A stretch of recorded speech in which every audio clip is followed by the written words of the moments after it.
Ботанов дол е неголямо село с типичните за селище от този мащаб проблеми. Има обаче неща, които го отличават и които правят хората, живеещи тук, по-усмихнати и карат онези, които идват за малко, да го запомнят.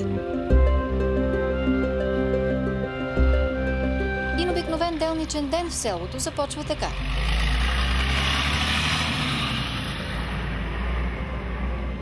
Някои отиват на работа. Други се събират, за да изпият заедно сутрешното си кафе. Учениците са във ваканция и денят е за забавление. Кметът Кирил Кирилов е в кабинета си, за да прегледа задачите за деня. В края на мандата той прави и равносметка за това, което е планирал при влизането си в този кабинет и онова, което е свършил до днес, когато е време отново да се изправи пред хората и да поиска тяхното доверие. Имаше нужда от подобряване и на сградния фонд, и до изграждане на водопровода, и изграждане на детски площадки, и възстановяване на традициите, подобряване на пътната инфраструктурна мрежа, подобряване на комуникациите, като казвам комуникации, по-специално интернет. И това ми бяха основните амбиции.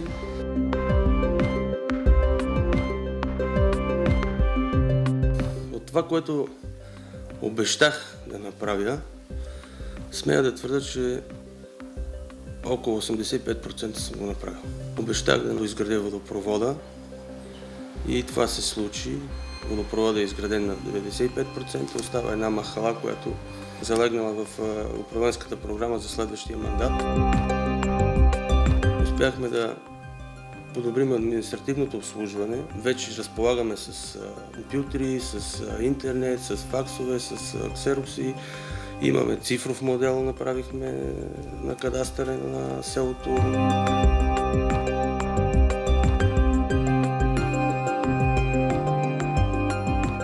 Когато се кандидатирах за кмет, аз обещах да подобря инфраструктурата на селото, за да може селото да се разраства. И нещата започнаха да се случват благодарение на това, че имаме водопровод. Пътищата са ни както трябва. През последните 4 години са ремонтирани частично 2 улици в селото. Изцяло преасфалтирана е улица Отец Паисий. 8 улици са насипани с инертни материали. Почистено е дерето, снабдени с съдове за смет. Цялостно е обновено уличното осветление.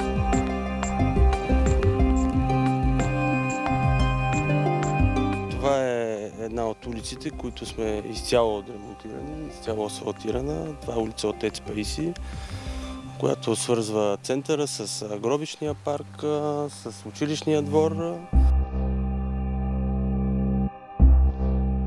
Почти няма имоти, които са за продажба. Имаме изкупени имоти, купени имоти дори от белгийски граждани, които имат намерение да строят. Но по-големия процент са софиянци, които са изкупили имотите.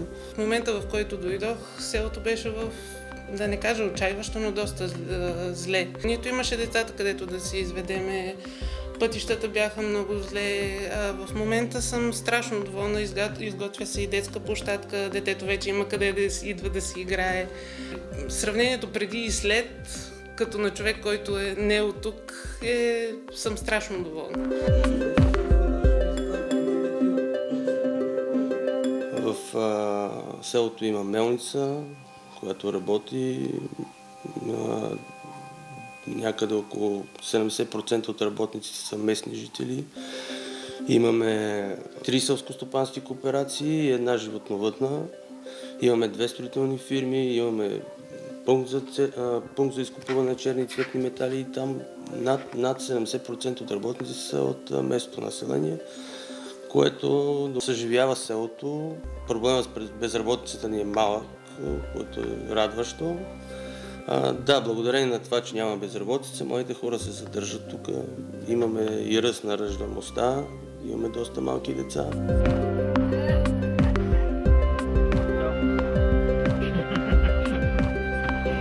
Имаме и голямо подобрение в социалното обслужване на гражданите. Имаме изграден клуб на инвалида, клуб на пенсионера, има певческа група, която участва активно и в надпявания, има доста награди, има фитнес клуб, който го споменахме за младите, социалното обслужване на ниво, раздават се храни, социални помощи, докарваме ги тук, раздаваме ги, подпълваме молби.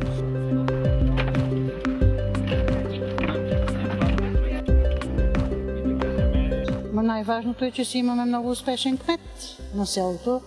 Всичко върви много добре. Вода ни докараха, много се радваме за водата, много ни е хубаво до сега. Иначе носехме се скоти, събирахме се по 15-20 човека на чешма, дюрнци, разправи, а сега е всичко топ и перални и вече се чувстваме като част от европейци. Масови са подобрения, там където можа подсуши, там където имаше възможност да се асфалтира.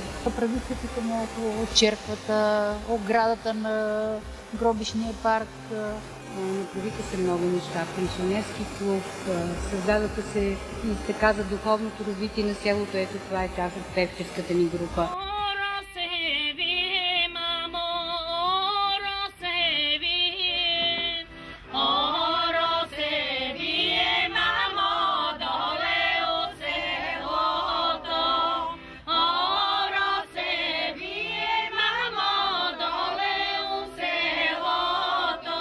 Събираме се всички празници, си честваме тук рождени дни. Клуба ни е за инвалиди и пенсионери. F1 се казва, защото не може да си позволим отделен клуб, а пък и хората искат да сме всички заедно. Певческата група тук репетира. Имаме и златни медали, имаме и награди. Ами в Кладници имаме, сега ходихме в Кюстендил. Където има надпявания, ходим. Взимаме и някои такива решения, ако трябва нещо да се помогне на някой за почистване така на улиците.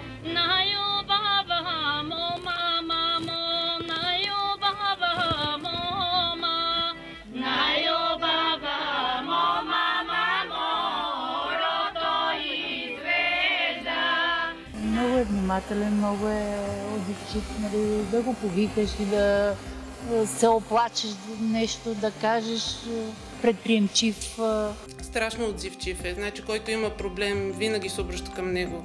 Помощниците му са страшно квалифицирани, обединявани като група, помагани.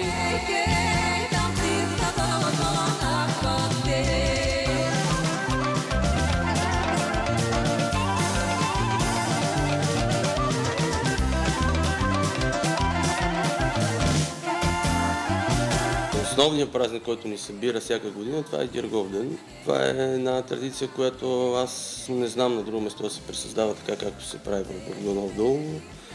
Тя се прави благодарение на тези селскостопански кооперации, животновъдни кооперации, които са активни участници и от страна на човешки ресурси, и от финансова гледна точка помагат. Целта е да се предаде традицията на младите хора.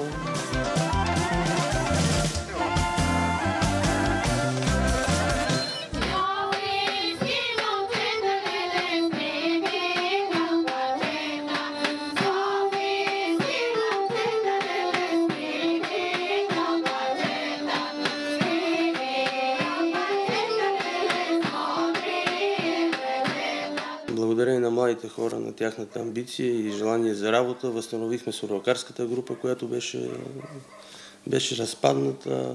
Сега е на достатъчно добро ниво. Смея да твърдя, една от най-добрите групи в Перник.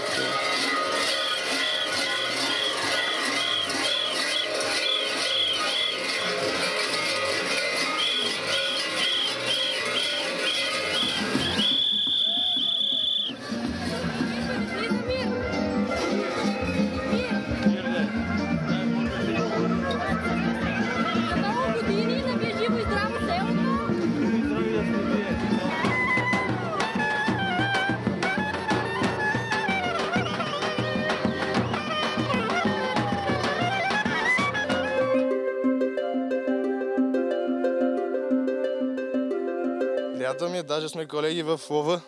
И народен човек, помага на всички. И преди да стане кмет, и след като е кмет. Доста работи направи, фитнес зала, където може да се забавляваме, да тренираме, да интернет вкара. Сурвакар съм може би от 5-6 години. Сериозно се занимавам с това. Много често имаме излизания в чужбина и тук в съседните градове. Миналата година бехме на Ямбол, сега ходихме на Сърбия. Един кмет работи с идеите, които му дават гражданите, които му дават жителите на населеното място. Те идват при него и казват: това не искаме това, не искаме това, не искаме това. Надяваме се да си го избераме пак. Основното нещо, върху което ще работи кметство Богданово в визирам аз и моя екип, заедно с община Перник, разбира се, това ще е изграждането на проект за канализация. Има такава възможност. Да кажем за черквата, за гробищния парк, доколкото знам, има решение да се премести в гробищния парк. Кога ще стане това? Ще е добре, ако стане по-скоро. Вече имаме готов проект. Остава да намерим финансирането и това ще е една от основните точки, които ще залегне в управленската програма на кметство Богданово, е този гробищен парк да се запише в поименния списък на общината, евентуално за следващата година, за да може да го финансираме и да го изградиме. Разбира се, тук централната ни улица се нуждае от преасфалтиране. Искаме училището нещо да го преустроят. Това е въпросната сграда на местното училище и един от основните проблеми на селото. Както видяхме и от това, което казват хората, боли ги. Това, пак се повтаряме, едно от най-старите училища в община Перник. За наша радост имаме готов проект за изграждане на дом за възрастни хора.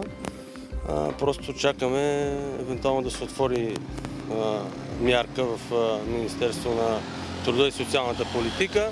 Първо казвам да работим, да го изберем, след това да му помагаме. Имам една амбиция да изкарам да спечеля изборите и да си довърша работата, която съм започнал. Не е нужно да има избори в нашото село, защото ние си имаме кмет на населено место, имаме си кмет на община.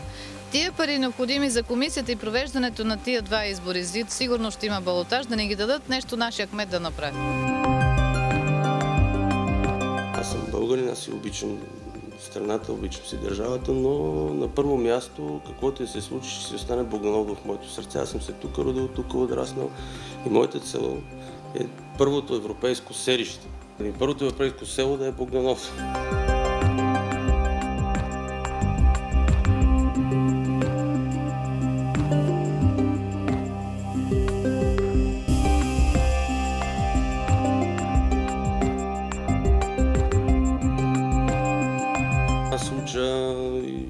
Непрекъснато, но човек се учи докато е жив, защото кметската работа, кметството като институция, там се сблъскаш непрекъснато с нови проблеми и то самата институция те кара да учиш. За да можеш да ги разрешаваш, ти трябва да ги изчиташ, да познаваш доста от законите. Има определени закони, които всеки кмет трябва да знае, за да може да работи, за да не допуска грешки. Що се отнася до младите хора в политиката, за мен това е бъдеще. Младите хора трябва да се мотивират по някакъв начин, трябва да има активно младо общество, което да прави един мониторинг на всяко едно правителство, на всеки един кмет да казва: ние не сме съгласни с това, ние искаме това. Аз съм горд с това, че мога да сложа ръка на сърцето и да кажа, че моите деца няма да се срамуват от това, че баща им е бил кмет 4 години на село Богданово.